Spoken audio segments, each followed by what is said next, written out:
दररोजच्या स्वयंपाकात वापरला जाणारा कढीपत्ता अनेकदा आपण केवळ सजावटीसाठी किंवा चव वाढवण्यासाठी वापरतो, पण हा साधा सुद्धा दिसणारा कढीपत्ता आपल्या आरोग्यासाठी किती उपयोगी आहे हे फार कमी लोकांना माहित असतं।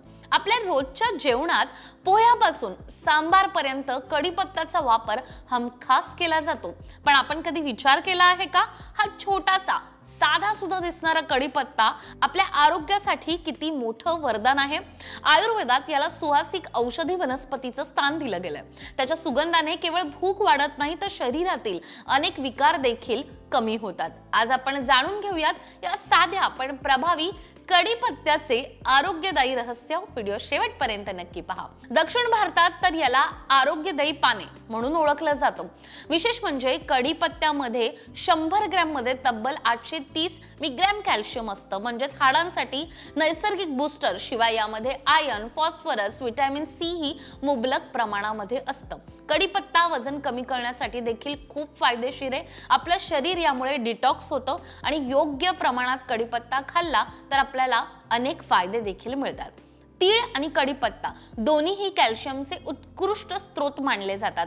एका टेबलस्पून तिळामध्ये 80 मिलीग्रॅम कॅल्शियम असतं, तर कढीपत्त्यात त्याचं प्रमाण अनेक पटीने अधिक आहे। हे दोन्ही एकत्र भाजून जर तुम्ही चटणी बनवली तर चव आणि पोषण याचा अप्रतिम समतोल साधला जाऊ शकतो।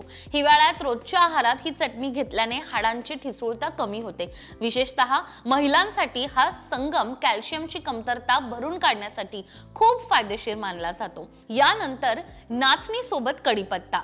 नाचणीला ग्रामीण भागात कॅल्शियमचं धान्य असं मानलं जातं। 100 ग्रॅम नाचणीमध्ये जवळपास 344 मिलीग्रॅम कॅल्शियम असतं। नाचणीचे डोसे, भाकरी किंवा पेज बनवताना त्यात थोडा भाजलेला कढीपत्ता मिसळल्याने चव वाढतेच, पण त्याचबरोबर हाडांना बळकटी मिळते। दररोज सकाळच्या नाश्त्यात किंवा रात्रीच्या जेवणात नाचणी कढीपत्ता याचा वापर केल्याने दीर्घकाळ कॅल्शियमचं प्रमाण नैसर्गिकरित्या वाढतं। पनीर सोबतही तुम्ही कढीपत्ता खाऊ शकता।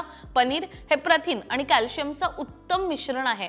पनीर मध्ये आपल्याला जे गुणधर्म मिळतात, जर आपण पनीर भुर्जी किंवा करी बनवत असाल तर त्यात परतलेला कढीपत्ता घाला। हा पदार्थ केवळ स्वादिष्ट नाही तर आपल्या हाडांसाठी टॉनिक सारखं काम करतं, आणि जे लोक शाकाहारी आहेत त्यांच्यासाठी तर हा पदार्थ खूपच चांगला, कारण या दोन्ही पदार्थातून आपल्याला खनिजे मिळतात। यानंतर बदामासोबत कढीपत्ता।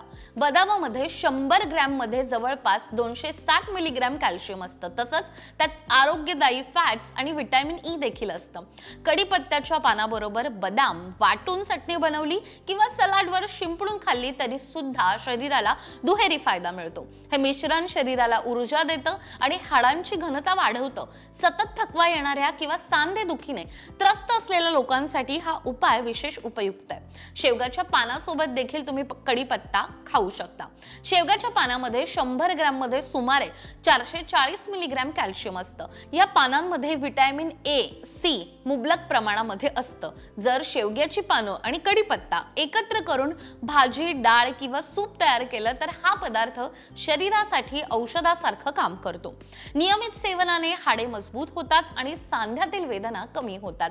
वृद्ध व्यक्तींनी किंवा हाडांच्या तक्रारी असलेल्यांनी हा आहार नक्की घ्यावा। त्यामुळे आता लवकरच थंडी पडणार आहे आणि थंडीमध्ये अनेकांना हाड दुखणं, सांधे दुखणं, गुडघे दुखीचा त्रास होतो। त्यामुळे हा कढीपत्ता जो सगळ्या बायकांच्या किचन मध्ये असतोच, त्यांनी कढीपत्त्यासोबत तीळ, शेवग्याची पानं, बदाम आणि मी जे जे पदार्थ सांगितले ते नक्की ट्राय करून बघा आणि तुम्हाला काय फरक जाणवतोय हे कमेंट करून सांगायला विसरू नका। तसंच लोकमत सखीच्या फेसबुक पेजला फॉलो करा आणि हो, यूट्यूबला सबस्क्राइब करायला विसरू नका।